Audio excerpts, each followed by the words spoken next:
Well, we've been speaking during our agriculture spots here on the morning show about how great the conditions are for our harvest, for our grain growers for the 2021 season. And I've caught up with Dave McKeon, the CEO of the Graingrowers Peak Body, to talk about how the harvest is going, but also how we are looking when it comes to mice and the emergence of numbers as things warm up, and whether the measures are adequate to keep on top of that. Dave McKeon, CEO of Graingrowers, thanks for joining us on the Flow Network. Thanks for having me, Ricky. First of all, just looking at the grain harvest, how are things looking for your members, particularly in our broadcast areas, Victoria, South Australia, New South Wales? Yeah, look, across most of Australia, we've had a pretty good start to the season this year and are on track for an absolute bumper season if we look at a national perspective. If we start to zoom into some of those regions a little bit more, look, probably South Australia and the Victorian Mallee are a few areas where we've had a little bit of a later start than expected. So there is a bit of a pocket through the SA and Vic Mallee, where unfortunately a lot of the farmers through there didn't get a break until July. They're starting to play catch-up now with falls over the last few weeks, but they'll need a lot of follow-up rain over coming months to look forward to really good harvest. Apart from that, if we look at the broader picture, and if we think about most of New South Wales as a sort of whole of a region, it's had a really good run this year and shaping up for a really big crop. And when it comes to the crop, obviously you don't grow it for charity. You grow it. You're involved in the feeding the world, and it's a fantastic thing. But you're looking to get a reasonable return for your crop. The prices in the futures markets are looking pretty good as well, aren't they? Absolutely, Ricky. So there's been a couple of things this season which really stand out. The first thing was right back at planting time, canola prices were holding a lot higher than anyone even expected. So we did see a larger than expected canola planting this year. And you know, the season's tracking fairly well for that, and market signals are still heading in the right direction for canola this year. And even during the season, we've had a couple of positive things come through. One just last week was the Indian government actually reduced their tariff on lentils. So India is Australia's number one lentil market when we can get access with low or no tariffs into that Indian market. So by India reducing their lentil tariff last week, we actually saw a bit more of a rebound in price for Australian lentils, really helping, I guess, round off for a positive season. If we get the rainfall, the prices look like they're also still continuing to head in the right direction. And there's been constant speculation about the crop forecasts in the US, whether they're going to have a decent crop or not. It seems to be an annual sort of exercise, but there also seems to be governments around the world stockpiling grain as well. So despite the great crop that we've got, it looks like demand's going to be still riding pretty high. Yeah, absolutely. So if we think about the US having a fairly dry season, that's obviously meaning less grain on the international stage. So that's actually positioning Australia better. But then if we also think about some of the other major competitors of the Australian grain and the Australian cereal industry, such as Russia, having in place a wheat export tax to ensure they have enough domestic grain stocks.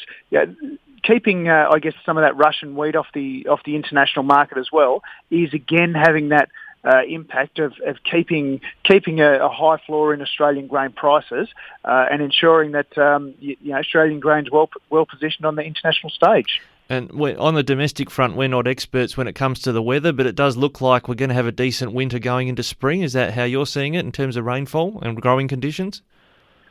Look, things look really positive to date, and look. I don't think there's anyone out there who can forecast with entire accuracy. Even the Bureau of Meteorology isn't always accurate. But if we look at the soil moisture in place to date, if we look at where the growth stages for crops right across our key growing regions are at, we're certainly in a strong position to capitalise on any rainfall that falls over the coming months.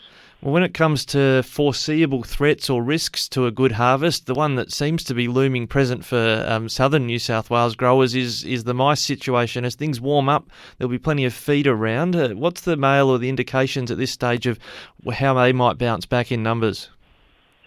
Yeah, so we all know through sort of that spring and summer season last year, we did see really high mice numbers starting up in the Liverpool Plains, central west region of New South Wales, and slowly creeping south right down to, some of them got south of the border down in Victoria even. That has slowed down through the winter months, and we always expected it to slow down through the winter months. Breeding of mice does slow naturally during that period, but there has also been a very concerted baiting program by farmers in those regions. So the baiting program, coupled with some changes and improved access to some stronger baits, will also help to subdue those numbers.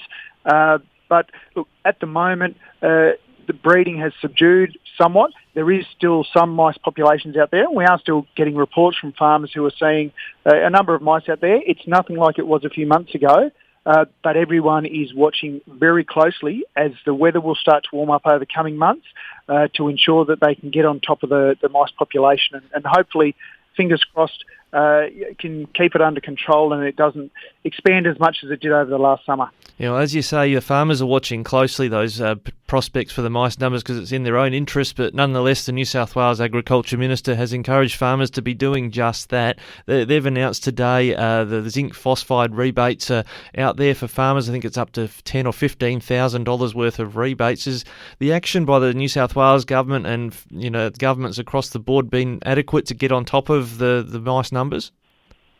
Yeah. The New South Wales government has been very active in looking at the mice control space and has even looked at some innovative and different solutions for controlling mice. So particularly this, the zinc phosphide rebates are really important. Farmers are spending a lot of their own money to not only help protect their crops, but will also help control that mice population that helps protect the number of mice in the broader community, helps control the spread of a really bad plague, and also helps our food suppliers continuing into our capital cities and also for our international customers. So it is really important, and this rebate is an important step in them.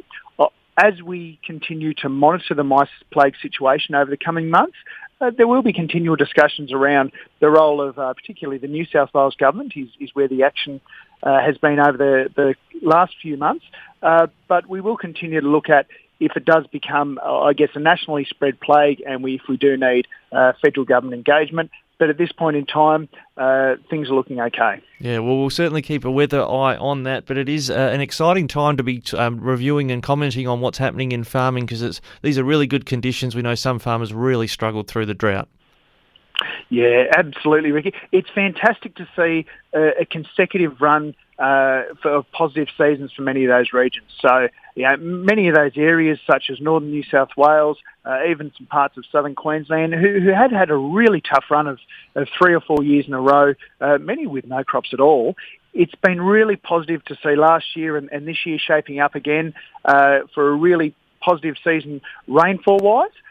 And the real positive kicker in this is also those higher commodity prices.